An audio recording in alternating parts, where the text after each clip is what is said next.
Hello বন্ধুরা, তোমরা কেমন আছো? আশা করি খুব ভালো আছো। আমিও খুব ভালো আছি। প্রতিদিনের মতো আজকেও তোমাদের কাছে রেসিপি নিয়ে হাজির হলাম। আজকে আমি বানাবো ফুচকা।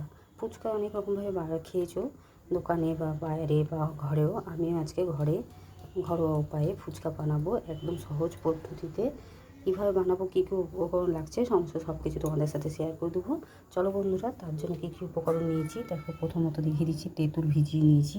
এখানে একটা ভাজা মশলা করে নিয়েছি, জিরে, ধনে, লঙ্কার গুঁড়ো। এখানে ছোলা সেদ্ধ করে রেখে দিয়েছি। এখানে নিয়েছি কাঁচা লঙ্কা, ধনেপাতা, পেঁয়াজ কুচি আর কাগজি লেবু গোল গোল করে নিয়েছি। আর এটা আমি জলটার মধ্যে দিয়ে দেবো চিপে।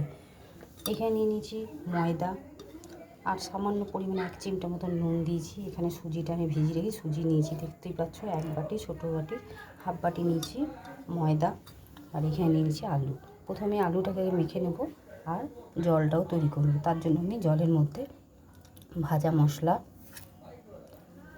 মশলা, ধনেপাতা,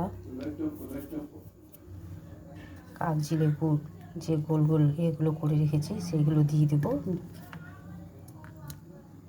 এবারে ভালো করে আমি একটু তেঁতুলটার মধ্যে আরও জল দিয়ে মেখে নেব। আলুটাও আমি সমস্ত উপকরণ দিয়ে ধনেপাতা, পেঁয়াজ আর লেবুর রস, ভাজা মশলা, ছোলা সেদ্ধ দিয়ে আমি মেখে নেব।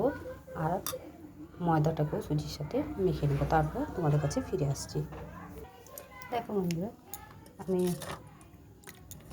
তেঁতুলের জলটা তৈরি করে নিলাম, ফুচকার জলটা। আর এদিকে আমি সুজি আর ময়দাটাকে মেখে রেখে দিলাম। আর এখানে আমি আলুটা মেখে নেব। তার জন্য ধনেপাতা, কাঁচা লঙ্কা, পেঁয়াজ কুচি আর ভাজা মশলা, নুন আর ছোলা দিয়ে আমি ভালো করে মেখে নেব।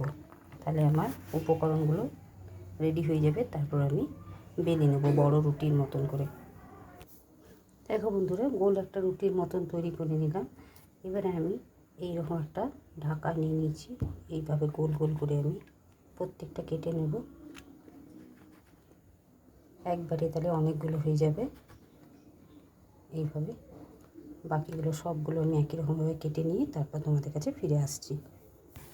দেখো বন্ধুরা, আমি একে একে ভেজে নিচ্ছি। এইভাবে প্রত্যেকটা একই রকমভাবে ভেজে নেব, একটু ধৈর্য ধরে।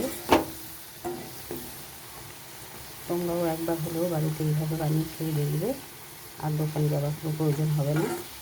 আমি সবগুলো একই রকমভাবে ভেজে নেব।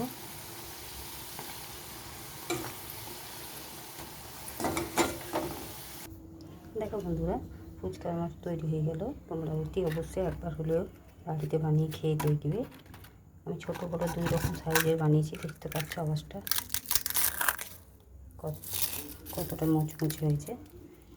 তাহলে ভালো লাগলে লাইক, শেয়ার এবং চ্যানেলটিকে সাবস্ক্রাইব করে দেবে আর সবার সাথে শেয়ার করে দেবে। আজকের মতো এতটুকুই। কালকে আবার অন্য কোনো রেসিপি নিয়ে হাজির হব। সুস্থ থেকো, ভালো থেকো, তোমরা আমার বন্ধু হয়ে পাশে থেকো।